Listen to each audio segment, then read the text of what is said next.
ছবি দেখে পাত্রী পছন্দ এবং তার মেডিকেলে পড়ার আগ্রহ প্রকাশ। হবু স্ত্রীকে পড়াশোনা করিয়ে ডাক্তার হতে সাহায্য করবেন, এই আশাতে প্রতি মাসেই টাকা পাঠাতে শুরু করেন হবু স্বামী।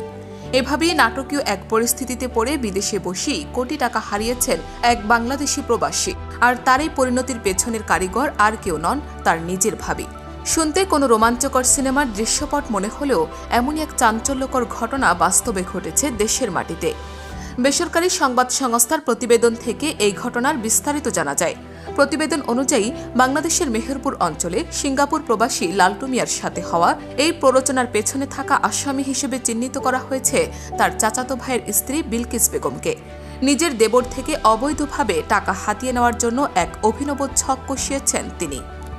ভুক্তভোগী লালটু মিয়া জানান, ভাবি বিলকিস হীরামণি নামের এক মেডিকেল ছাত্রীর সাথে বিয়ে ঠিক করার প্রস্তাব রাখেন তার কাছে।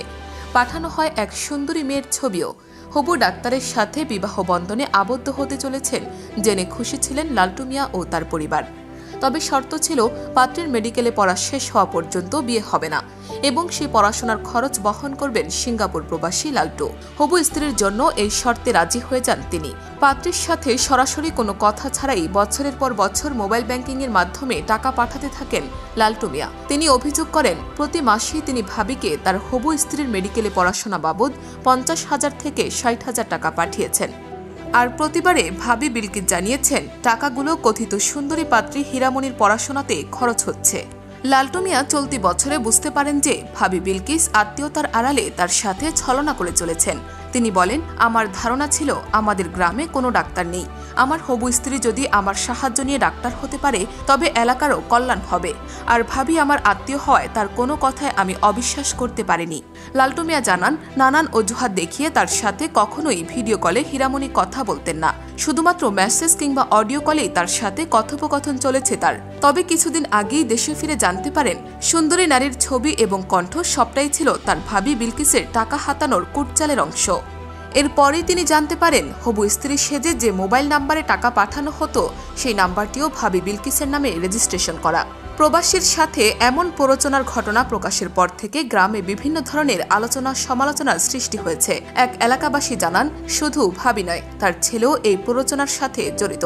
কেননা যুবক লালটু মিয়া দেশে আসলেই তার হবু স্ত্রী ভারতে চিকিৎসা নিতে গিয়েছে এমন অজুহাত দিয়ে তার কাছ থেকে আরও 2 লাখ টাকা হাতিয়ে নেওয়া হয়। এ বিষয়ে অভিযোগ পাওয়া গাংনী থানার পুলিশ কর্মকর্তা জানিয়েছেন, ইতোমধ্যে জিডি করা হয়েছে। এখন তিনি মোবাইল ব্যাংকিং এর অফিসিয়াল ডকুমেন্টস পাওয়ার অপেক্ষায় রয়েছেন। লেনদেনের প্রমাণ পাওয়া গেলেই এই অভিযোগের পরবর্তী ধাপ সম্পন্ন করা হবে বলে জানা গেছে। জানা যায় 2015 সালে ভাগ্য বদলের স্বপ্ন নিয়ে দেশ ছেড়েছিলেন লালটু মিয়া। 3 বছর পর বাড়িতে ফিরে তিনি বিয়ে করার আগ্রহ পরিবারের কাছে প্রকাশ করেছিলেন। আর তখনই বিয়ের ঘটকালি করতে এগিয়ে আসেন তার চাচাতো ভাইয়ের স্ত্রী বিলকিস বেগম। এরপরে হীরামণি নামের মেয়ের ছবি দেখিয়ে বিয়ের প্রস্তাব রাখেন লালটু মিয়ার এই ভাবি। তার দাবি, দেবর তার কাছে পরিবারের জন্য টাকা পাঠাতো, যা তিনি কখনোই নিজের কাছে রাখতেন না। সব টাকাই লালটু মিয়ার পরিবার পেয়েছে বলে জানান তিনি।